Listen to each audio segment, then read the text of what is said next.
What's up, everybody? Welcome to Crossing the Streams. This is episode 140, where we answer the universal question, what should I binge next? I just watched something, and now I got to watch something else. Well, you've come to the right place. Yes, you have, because we got on our YouTube channel 139 hours of binge watching suggestions. And we're about to add one more right now with this amazing crew. But first, we got to kick it off. We got to start with the theme song. We're gonna let Zach kick that off. Go for it, Zach. Where's the story of some lonely fellows and sometimes ladies who spend way too much time watching the TV, and all of them have jobs and friends? Well, not really, just between you and me. Fred. They made a live show out of their hobby. Every TV watcher's TV watching dream. Jeff, Ron, Sal, and Bob, and there's Marcy, and none of this is rhythmic. They call it crossing streams. No one's ever had a problem but you, Fred. Mick. And then one day they went live on all the platforms you could hear the people laugh and shout and scream and still can't find another word that rhymes with platform. That's not the right one. But when we cross the streams. Everyone, we cross the streams. We cross the streams. We cross the streams. That's the way we do it. We cross the streams. What's up, everybody? We got Jerry in the house. We got Mark Ronick on Instagram. What's up? We got Jerry. What's up, Jerry? We got Jason Taylor from the Three Geeks podcast. What up? We got Aaron, Marcy's brother, is in the house. Oh, nice. We got Smash DTM. Oh, hell yeah. It's about time. Yeah, it's about time. All right. This is awesome. Welcome, everybody. Mick, was that intentional? Was the singing like that? Was that intentional, or was that? I think my brain went one way while my eyes went another, so that's kind of what happened. Dude, I loved it. I loved it. I got a very spoken word there. Let's do this. Oh, it was great. It was very William Shatner. Yes. I love it. Yes. Even better. I'm almost finished with TOS. I love it. Very William Shatner. So very good on you. All right. Well, what do we got? Any odds and ends? Anybody watching True Detective? It's just with Jodie Foster.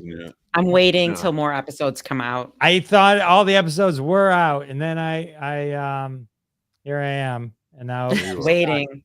Now I'm stuck on Sundays. But the first 3 episodes, I didn't realize how supernatural the show was. But I think I'm enjoying it. It's good. I haven't seen any of the other ones. Oh, you haven't watched True Detective before? I heard 1 is like one of the best things of all time. Like season 1 might be one of the best acting shows like ever made. I did really enjoy season 3 though. Mahershala Ali did a great job in that one. I love him. I have not seen any of them. I started watching 6 Feet Under. Good for the show. First time. Best show. Yeah, let me trying to comment on. Let me ask you guys a question. Is this normal or weird? So I'm watching 6 Feet Under, right?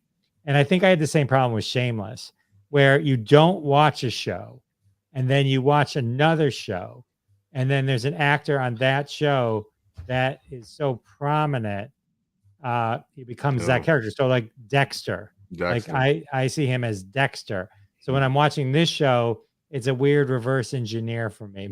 I don't know why, because I know it's in the past. It's not like a go forward thing. If it's for some reason, that never matters if it's the next thing. But when you go back in time, it's weird. I don't know. Yeah. Same thing with the guy from Shameless, the bear, the main guy. He's the kid in Shameless, I guess. One of the kids in Shameless. But he's basically the same character growing up. Oh, is he? Is Marcy frozen, or is she really like that? No, Marcy sometimes just likes up. She's shocked. She's just shocked. I don't know. Our Instagram feeds is she's weird. disgusted with how you feel about Michael C. Instagram's weird. I can't do anything on the Instagram feed. That's weird. So yeah, Marcy's just frozen. So That's funny because in 6 Feet Under, like his character and Dexter are like polar opposites. Unless Dexter does crack, I don't think they have any similarities whatsoever. No, so they're fine. I think you'll get out of it quick. No, I think just in my head, he's so Dexter. Yeah. It's That's just, cool. I think that's just part of it. Yeah, that kind of happens to me, but like only with my wife for some reason. Like she'll walk in and I'm playing like Jedi Fallen Order, and she's like, "Oh, that's what's his face from Shameless," and I'm like, "No, that's Cal Kestis. He's one of the best Jedi's ever." And then she's like, "You're playing Shameless, the video game, Shameless," and I'm like, "Oh." But she's also immature, so whatever. So yeah, yes, it definitely sounds like she's the immature one in that relationship. Speaking of William Shatner, I just finished that the new He-Man series that came on Netflix, that He-Man Revolutions, the Kevin Smith one. Yeah, and like William Shatner is a voice in it, and so is Mark Hamill. So you have these like mega space people, these great actors. And actually, at one point they played the same characters. So that I like it. I like that He-Man John. Any Philly people out there? Philly John. I don't know it. Look, I'm just trying to tie. I'm just trying to weave some not whatever. All right. Well, we got a lot of shows to cover today, so let's get to it. Last week we talked about role play, where I warned everyone about role play. It's horrible. Please Don't Destroy. Marcy talked about, and Society of the Snow, which let's remind me, Society of the Snow, which is sort of retelling of the story from Alive. But I will say that role play, I will go back on record as saying role play is the worst movie.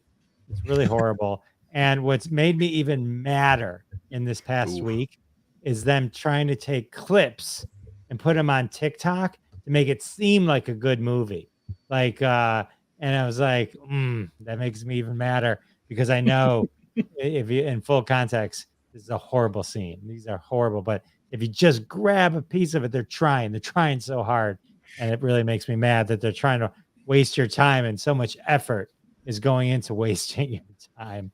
So avoid that with all that you can do. So this week we're talking about Ted, the TV show Ted. We're talking about Geddy Lee as our bass player's human 2. I wonder who picked that. We talked about Reacher a couple weeks ago, but now we are talking about Reacher season 2, because we did not cover that last time. We're talking about Badland Hunters, and we're talking about Queenpin. So we got a lot of goodness going on here. Let's kick things off with Queenpin. Let Marcy. Okay, let's hope that my internet holds up for this. All right, well, let's. Wait, is this the one where what's his name? Richard Jewell says he shit himself in the car? Yes. I haven't seen the movie. I only saw that scene on TikTok. That's really funny. I don't even talk about him being in the movie. I'm pretty sure that I saved you, Richard Jewell. So wait, who is Richard Jewell? Remind me of who this guy is. He's in Cobra Kai. I can't remember. He just won an Emmy. Right. He won an Emmy for Blackbird. Yes. Oh, right. Interesting.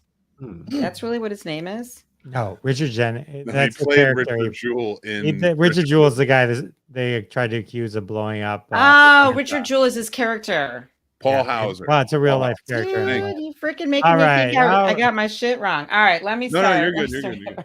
Okay, so this is a fun movie. It's light and fluffy. It's less than 2 hours. You can enjoy it and have a great laugh and hear a loosely based true story. It's loosely based on a true story, and it's fun. Like, you can pick up your phone, you can return text. You don't have to seriously pay attention, or you can.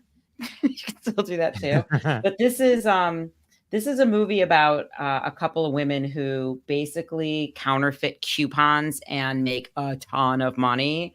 And like I said, it's loosely based on a true story. A couple of women did do this in Phoenix, Arizona in like 2017. And Procter & Gamble and like 40 other companies were filing fraud complaints. And the government had to get involved. So we'll just start with Kirsten Bell stars in it. And then she plays like the ringleader. It's her idea to counterfeit these coupons and make money. She's a suburban housewife. I don't like telling too much. I don't like giving too much away. But Yeah, I in wanna any see case, her and her best friend, like they do this together. It's very successful. It's very wrong, and it's really funny. But what I want to say is the men in this movie really steal the show. So although it kind of looks like a chick flick, but it's really really cute and funny. But the guys, when I say the guys, Paul Walter Hauser is his name. He was in Blackbird and won the award. He is amazing. I want to see this guy in so much more. He just cracks me. I mean, he can play anything. And he is so good in this role. I just adored his character and how he played him. And then his partner in crime in this movie is Vince Vaughn. And in this film, it's classic, funny Vince Vaughn. That classic Vince Vaughn, the way he's just so sarcastic and just so funny. And so the two of them together are the guys trying to find the people causing this problem with the coupon fraud. And Vince Vaughn is a U.S. postal inspector. And then Paul Walter Hauser is like the guy who works for the stores. He's always trying to protect the stores from the fraud coupons. And he takes this very seriously and wants the FBI involved. And he gets very offended and upset when he finds out that the U.S. postal inspector, played by Vince Vaughn, is coming in to help figure out what's going on. But it really turns out that's exactly who they need, because they use the mail. And we all know from the mafia, you just don't use the mail. Isn't that how they get all the gangsters? Is when they mail everyone stuff. knows you don't use the mail. You don't use the mail. Yeah, I never do. Can't use snail mail. So anyhow, you know what? Who else is in it? Joel McHale from Community. Like he's funny. He doesn't have such a funny role, but he's in it too. So don't think that it's just just for the ladies. This is a pretty fun movie, and the best part is it really did happen. These women did do this. Of course, they've embellished the story, and the director talked about how they came up with this story in an interview, which was kind of cool. They basically were just like looking through the internet, trying to find very interesting true stories that no one's ever heard about, no one's ever talked about. And they ended up on some coupon blog and read a few sentences about this fraud, and they learned the story and turned it into this real fun movie. It was in the box office for, I think, in 2021, and it made 1.2 million. And then Netflix picked it up recently. It's the number 7 movie on Netflix. It's freaking huge on the charts right now. And it's the Suits of movies. Yeah. So, I'd say it's definitely worth giving, it's a great date movie. It's a great family movie. And I think everyone will like it. You're going to watch it? I'm going to watch it. I'm going to, yeah, that's amazing. So you're 2 for 2. I can't not watch. Yeah, right. If I don't like it, I'll tell you. I mean, but this was pretty. You're on Instagram. Hello, John Dwoskin Experience. Or if you're on any Facebook or anything or YouTube, you can comment along as we talk. As you see, we can put you up on the screen.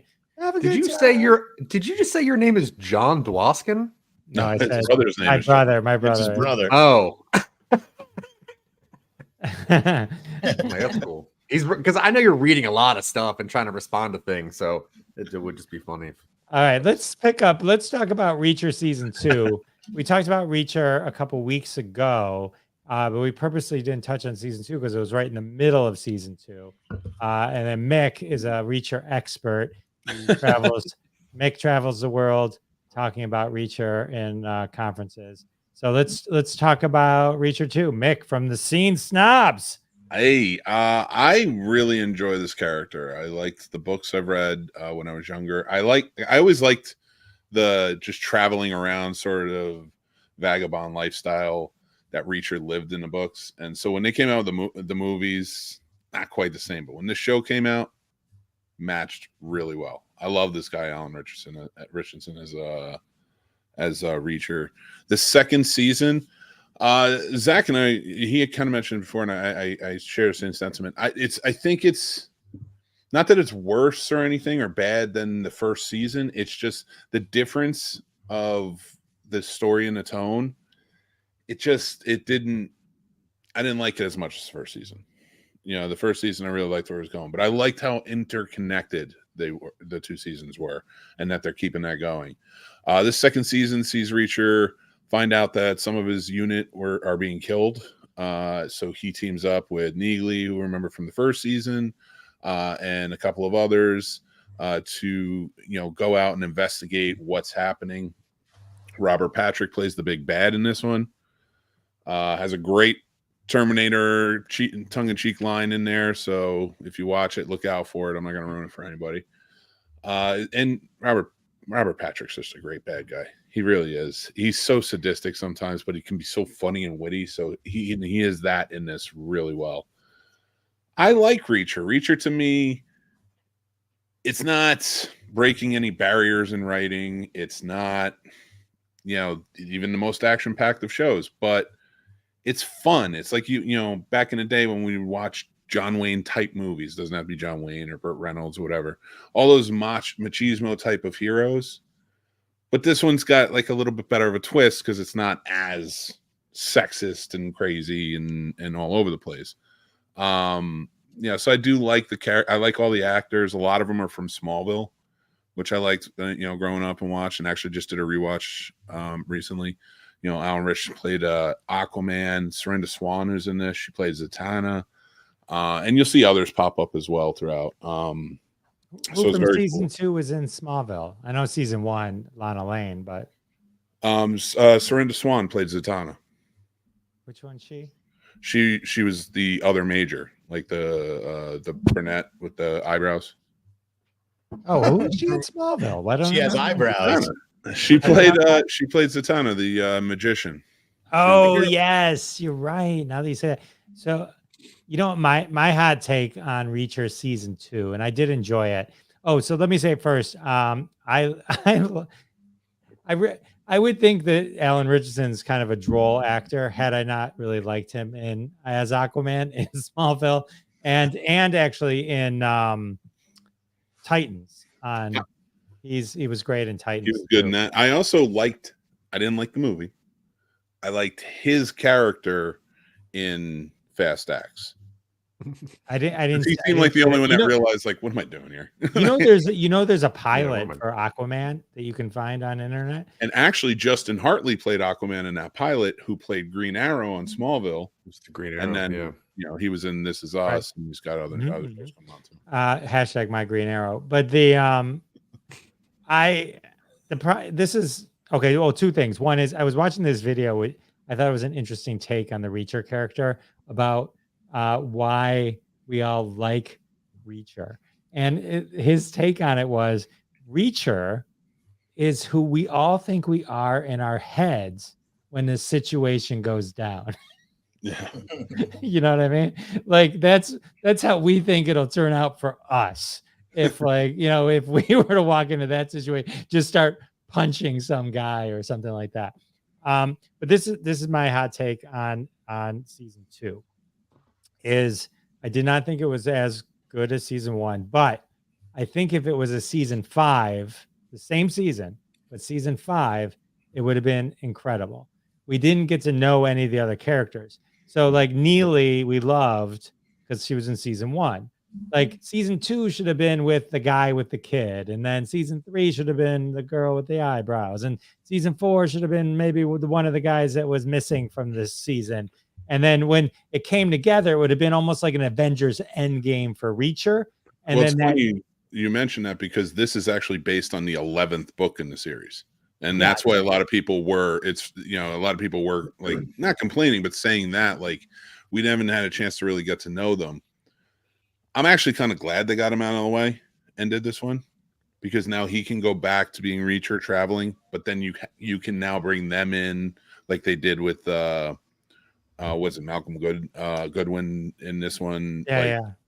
That was nice. That was a good callback. And then, but yeah, I think that was it. You just didn't care about the characters enough to and they didn't make you care enough about it. So maybe that was just part of their storytelling issues.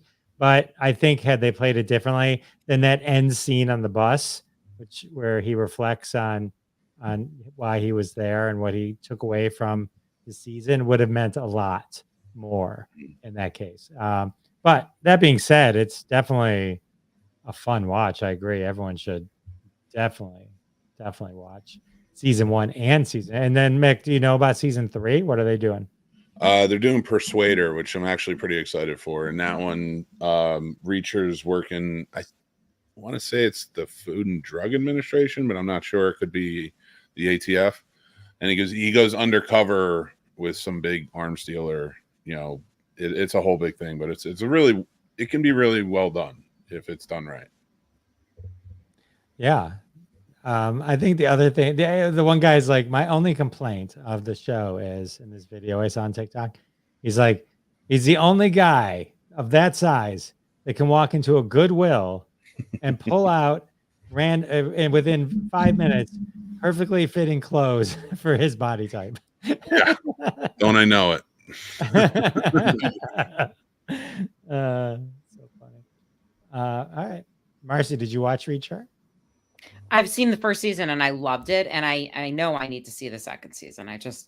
I think I've forgotten. So yeah, we'll go watch it. I'm not watching anything right now. Ooh, Fred, did you watch Reacher? I did not, but I will, because Mick said to, and I'm gonna. I do whatever Mick asks. All right. Well, Okay, will you cheer for the Yankees in the next game? Oh, we're gonna talk about them when I talk. all right. Let's move on to Badland Hunters. Oh, right on. This is about crocodiles that take over, I think, Nashville. I'm guessing from the picture. Oh, you are so far from being correct. Badland Tony Hunters. Berardo is joining us on Instagram. Sorry. Go ahead. Hell yeah. Badland Hunters is it's the next movie out of this huge wave of South Korean amazing action crazy movies that have been coming over.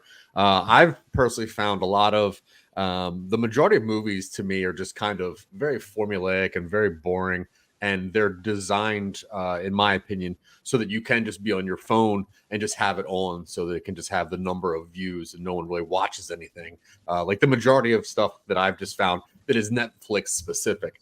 But every once in a while, you kind of find something really cool. And I happened to come across this. Now, Badland Hunters, it came out this year on Netflix. Actually came out yesterday. It is number 6 on the Netflix movies, which is pretty good, considering it is a foreign film. Now, the majority of people that make and are in this, I have not seen before. The big highlight is Ma Dong-seok. Now, that guy, by name, didn't know him. But when I saw him, I realized that he's like the cool guy from Train to Busan, which is one of the best horror movies. If you haven't seen Train to Busan and you like zombie movies, Train to Busan is one of the best. He's also, if you watched The Eternals, he plays Gilgamesh. So he is making a transition to bigger Hollywood films. He's just a huge hulking man. And in this, he plays like a boxer. And the point of the movie is, when it starts, there is this earth-breaking earthquake. It just shatters the whole world, and like everything stops working completely, and like you can't find water, and it's post-apocalyptic. So you get this cool vibe of having like a Mad Max style atmosphere, and they're literally just hunting any animals they can possibly find. I didn't realize that the alligator was on the cover box or the main poster. But yeah, that's one of the opening scenes, is them finding an alligator and then killing it, which I think is like some kind of weird metaphor for what's going on in the movie, right? So you got this earthquake and it just breaks everything down. And the best part about it is the atmosphere of the movie feels right. There's a lot of times you watch like a post-apocalyptic movie and you're seeing that, but you don't feel like it's post-apocalyptic. You feel it's just filmed to be that way. This has that cool dystopian feel. Everything's brown, everything's muted. It's got a really nice vibe to it. But what happens is, you have like bandits like you would in any post-apocalyptic thing, except they're looking for children for some reason. And you're like, well, why are they doing this? Are they just going to try to do some bad stuff to these kids? So they kind of designed the idea of this school that children need to go to because they got to work on the future. Well, it turns out what's going on here is that they're taking these children and cutting out the pituitary gland and taking the essence out of that after giving in this crazy water that has a mixture that makes their DNA kind of splice with snake DNA, which actually makes them live longer. So now you got these crazy half snake humanoid people that are just up, for anything, trying to get these children in a post-apocalyptic world. And then you got our main character who gets thrown into the thrust of this story because they take some girl from his village that he was supposed to look after, but the grandmother passed and he's got things to do. So he goes in there, and this turns into one of the weirdest, goriest punch thing. Like, these guys are like super soldiers, and he is punching them with all of his might, and actually looks really good. Like, you get the feel that he actually is a boxer, even though I know he's not, but he's got the right vibe. And I think the cool thing about it is they use kind of different, like, martial art techniques. Like, he's a main boxer, so he's just punching the shit out of people, right? And I mean, they're like flying across the wall, which I don't understand why he has these powers. I don't care. I'm in it for the ride. Some people are like Taekwondo, some people are Muay Thai, so he's catching like, knees and elbows. And to me, you have like these really well choreographed fights with these really nice long takes, which I'd love. I think once like the Bourne movies came out, the shaky cam fast cut thing started happening, and it messed up a lot of fight scenes. But once you have this John Wick style that just, is really pushing a lot of the action, you get longer takes, you get better choreographed fight scenes, and you have all of that while having this weird thing about children's pituitary glands being taken out. It is a fun romp. It's about an hour and 48 minutes, so it's not a very long movie. And I guarantee you put this on and you will be entertained start to finish. Like, the fight scenes don't feel like you've seen them before. They are, there are stakes. These characters make smart choices, and I'm a big fan. The director is actually, it's his directorial debut. He's one of those stunt men that are taking over kind of like bigger, industries to do better movies, because stuntmen actually do the work and directors don't really do anything. So yeah, I'll say if you got nothing to do and you're looking for just a wild post-apocalyptic movie, turn on Netflix and check out Badland Hunters. It is fun. I'm gonna check Sounds that out. crazy. You always Okay. find these really interesting kind of, and your passion for them is. Love it. I love when you can tell that someone cares about a movie. When you get like me and my wife were talking about this, and there's certain times like a Wes Anderson movie, or more even important, like Hamilton. When you watch Hamilton, every single person is giving it their all because they feel the passion of the people creating it. And when you watch like a Wes Anderson movie, it all feels right because they're buying into what the director has. They're buying in to their amount of confidence, their amount of style. They're like, I understand this is going on. When you watch a movie where the cast doesn't really care about what's going on, you feel it, and it has a bad feel to it, and it leaves a sour taste in my mouth. Sometimes you just watch something and it's like everyone's passionate about it, everyone's into it. It's just like a really cool thing that first time director gets to do. And I love movies in general. I even like bad movies, so I'm going to watch that role play movie and just hate watch it all night long. But there's something special that happens when things just work right, and you're like, "Oh, this is a cool thing. I've never seen this. These people really care." And, I love it. Good movie. Nice. Awesome. All right. Nice. Let's talk about this new TED television show. Oh my goodness. All right, hang on. Here we go. Buckle up, everyone. The Peacock Network has brought Christmas early. This is a whole year early. I mean, my in a nutshell, this is my review. Just go watch this show. It's the funniest show ever, and you owe it to yourself. If you love Seth MacFarlane, now you got to love Seth MacFarlane's humor, right? If you love Family Guy, if you love the TED movies, then there is nothing about this TV show that won't make it one of your most favorite things of all time. Now, apparently, what I read was it was originally going to be a TV series with Mark Wahlberg. He got too busy, or he was busy, so it becomes a prequel. So it takes place actually in 1993, 1994. It's created like a sitcom, a family sitcom. Actually, the front of the house, I guess, is actually the Leave It to Beaver house, same house. And it's Cool. only But it was also the same house they used in the movie as his okay. childhood house. Yeah. That makes and sense. now in the first movie, the parents are different, but in this, they tweaked, I guess, who the parents were in this for the prequel, which is fine. We're living in a world where a bear comes to life. I can accept those minor shifts. The Ted is one of the greatest characters ever. And I got to tell you, what I Greatest. also learned is when he pushes his chest and goes, I love you. that's Tara Strong. So they went all out on just the voice of just, I love you. Anyway, so this is on Peacock. I understand it debuted on January 11th, rolled out all the episodes. It's my understanding it's the biggest thing ever to happen to the Peacock network ever. I would be shocked if there wasn't another season, but I do believe this was just set up as a limited one-time event, but who knows, because it was so huge.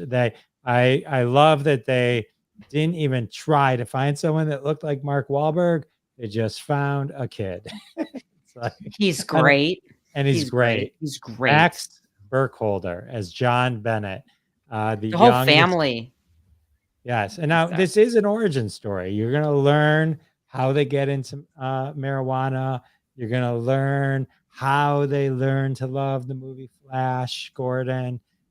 All of this comes. And unlike other prequel movies, like all the Star Wars movies, this all makes sense. The story fits together, and I can get behind this. Usually prequels can be rough, forcing things into just forcing things into a way for them to be, but not this. This was quite delightful, I must say. And I loved it. Scott Grimes, who I love in the Orville, plays the father. Maddie, Alana Eubank is the mom. She's amazing. Amazing. And Georgia Wingham, I think is her name. She was also in arguably two of the best episodes of the Orville.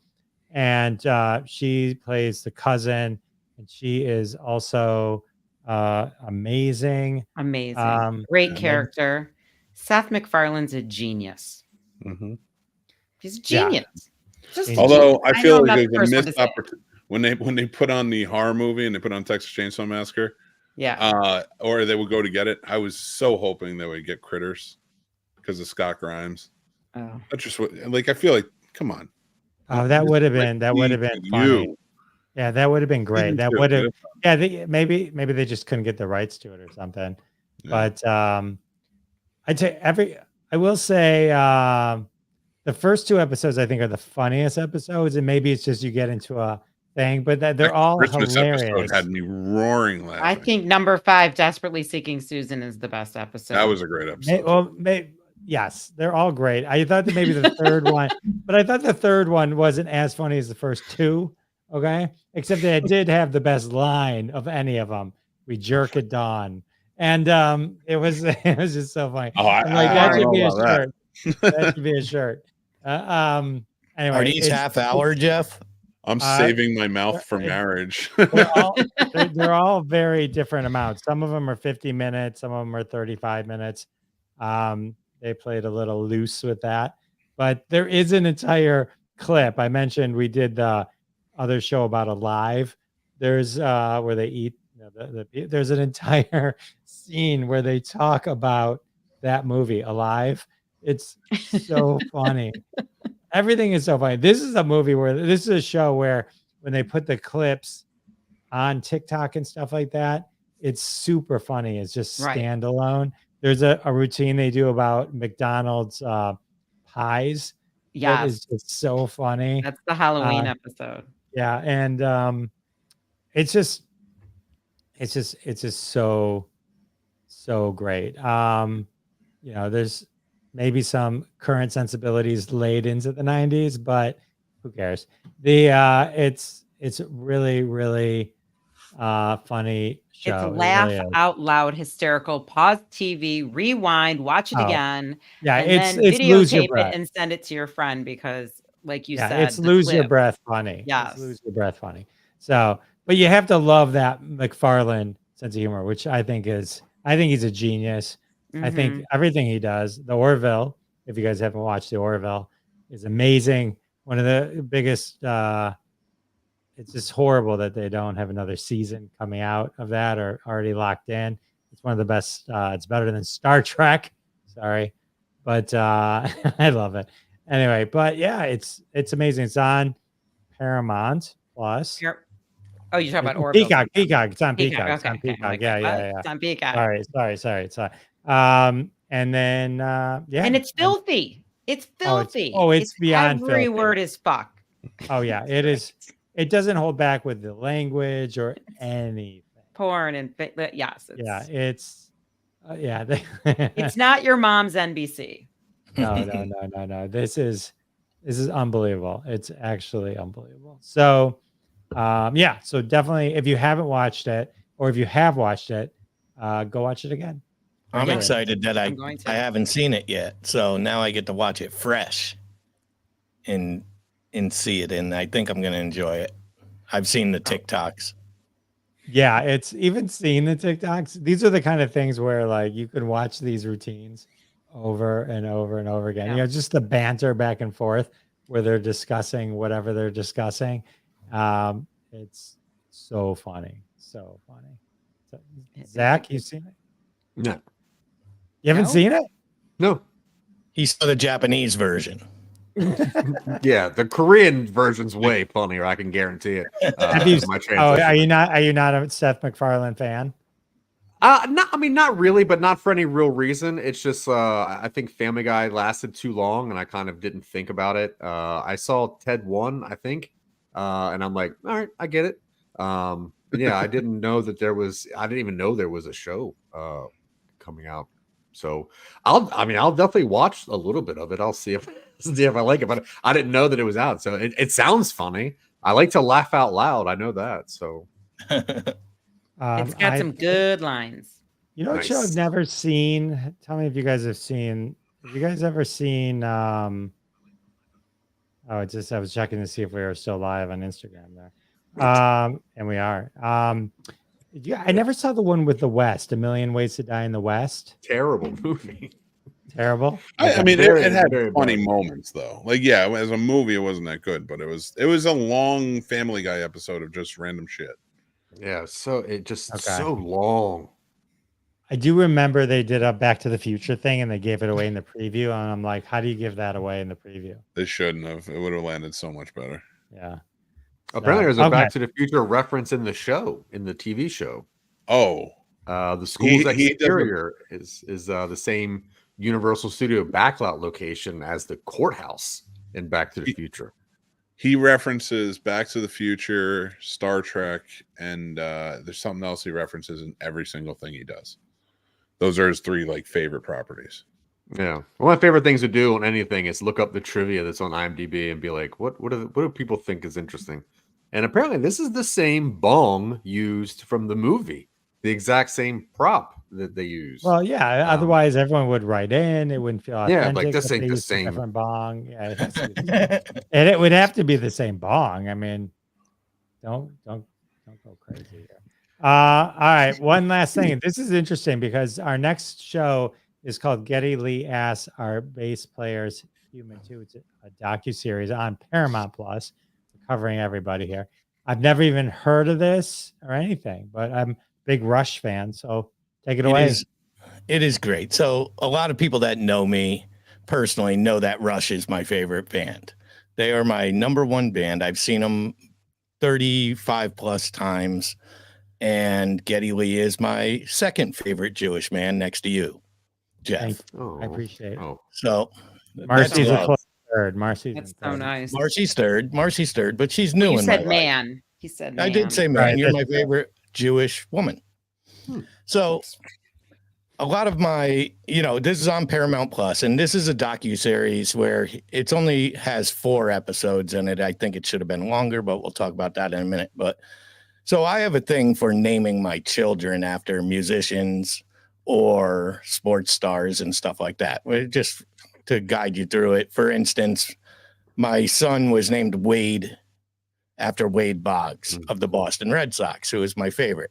Well, when Wade Boggs went over to the Skankies, the New York Skankies, I had my son's name legally changed because no kid will be named after a Yankee ever.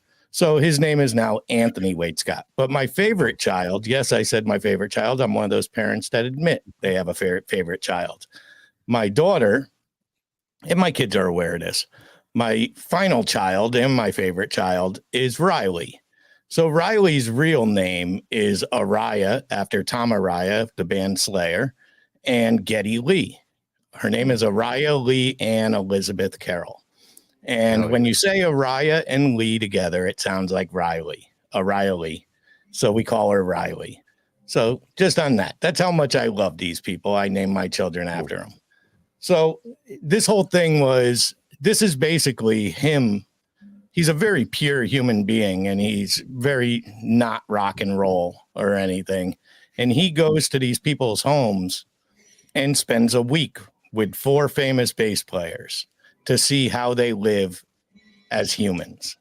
And it's on Paramount Plus. It came out, I believe, right before Christmas sometime. But he asked that question of whether or not they're humans too. So he spends a week with 4 different ones. The first one is Les Claypool of the band Primus. For Jeff, that's the guy that sings South Park song. Sure. I know you're more into the 60s Monkeys and all that. So Primus sucks. But Geddy Lee dips into Les Claypool's world of wine, wieners, and tasty bass guitars. So it's very off. It's the way they filmed it is very, you could tell they didn't spend a lot of money on this. It's probably his money, and probably hence why you didn't hear about it from a marketing standpoint. I don't know how often you watch Paramount. Paramount made a big deal about it at one point. But the second one he spends with Robert Trujillo from the band Metallica, and he gives Geddy a tour of his psychedelic home, shows off some of his surfing chops at a beach, and they cruise to Venice Boardwalk to catch some skateboarding. So these are all things that you would never see Geddy Lee in normal, on a skateboard or surfing. You can't even imagine it, a guy from Toronto doing this stuff. So then he moves where I think he's most comfortable to his more comfortable, the last 2, which is he goes to meet Canadian bassist Melissa Off der Moor, and she is known for being the bass player of the Smashing Pumpkins and Hole. And she has a whole art gallery type thing up there with her husband. She lives out. She hasn't picked up a bass in 10 years and even played it. She's playing the mom role and doing all that stuff now. She's just a regular person at this point. And he just goes through the whole Hudson Valley. And then the show wraps up, sadly, with Nirvana's Chris Novoselic. And him and Geddy hang out on a farm, canning vegetables, nurturing orphaned animals, restoring churches, playing accordion. And that's up in, I believe, the Washington State area. So overall, I like the idea that he revealed a human side of all these people. It's good. I wouldn't call it great. Anything with Geddy Lee to me is amazing. Anytime I get to see the man and see him speak, he speaks very purposeful. He always has a reason for something he says. He's a shy rock star, I guess you would say, for considering how famous he is. And it's definitely watchable. It's something you could watch I think they're all under an hour. So, and I think the last 2 are the better of the 2. Amazing. Yeah. I've seen Rush twice in concert. Yeah. And they're good, right? They were good. Did they, on the show, do they talk about how to pick a favorite child? For me, yes, I can tell you how to pick a favorite child. It's the child that actually visits you. the one that shows up, the one that lives a half a mile away. So it's not my other children's fault. They live in Atlanta and Salt Lake City. So we're not going to hold them accountable. I still love them. They're still in the will. Isn't the accountability? They're not your Nice. favorites. Yeah. They know. Listen, the girl wins. She's good to me. She treats me well. Now, She Fred, tracks where me. where does Les Claypool land on your bass meter? Like where do you think he is as far as a bassist? Well, first of all, he's creative. He's a creative. We'll give him that. I'm not the biggest Primus fan. Listen, I understood them when they first came out and stuff, and when they were opening up for Rush. Oh, Primus. They do the opening of South Park. Yeah. I told you that. I'm the one that told you that. Jeff, that's the guy that told you that. I'm the guy. Yeah, I It was really- there when it happened. It was like That a must while be ago, why but- I thought of it, because you were. But yeah, Les Claypool, listen, there's no doubt about it. He knows what he's doing. He is a professional musician. It's just his choice of strangeness in his music that doesn't appeal to me.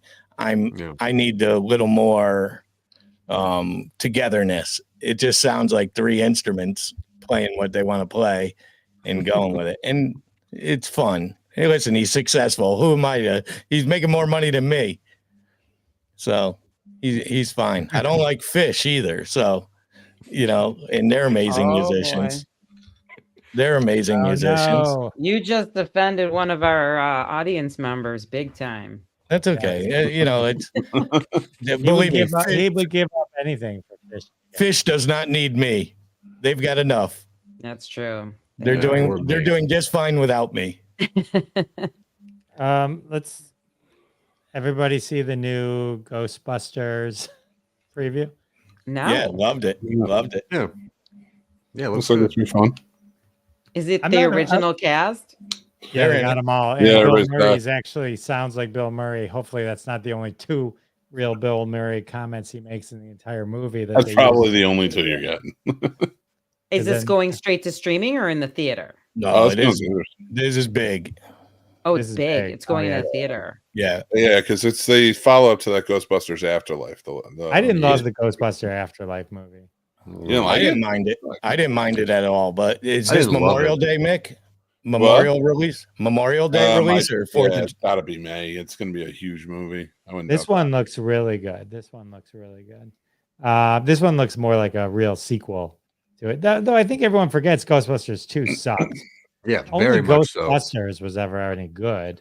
Yeah. Like, Wait, did you say the first one? the first one was one good. amazing. Oh, I Yeah. thought you said it wasn't really good. No. The No. first one's one of the Yeah, greatest people comedies. people of all act time. like number 2 is good, and I'm like, no, that movie is so not good at all. Did anybody see the Netflix show, The Movies That Made Us? Anybody watch that documentary? Yeah, I've watched Yeah. that. Yeah. And they got the Ghostbusters one on that, which shows behind the scenes what it was like to make that movie especially the double, having to shoot as Ghostbusters and as another name because Ghostbusters was taken. Right. And then the guy gets fired and then goes to Yep. work for the company that Yep. owned the name and then gave them the name. Pure luck. Yeah. Just luck. So cool. Yeah. Yeah, that was cool. I So Vince McMahon, huh? Yeah, what happened there? I saw I don't know. he I like figured I'd throw out the most controversial. I don't know. That's my backyard, though. I mean, I'm right down I the saw street he's from like out of WWE. everything, but I wasn't following that story. I don't follow He's wrestling at he's all. a horrible human being. He's a Yeah. terrible, terrible man. Yeah. And the funny thing is, like all the stuff coming out now, you read it and you're like, this is despicable. It's disgusting. It's horrible. He should be thrown in jail forever.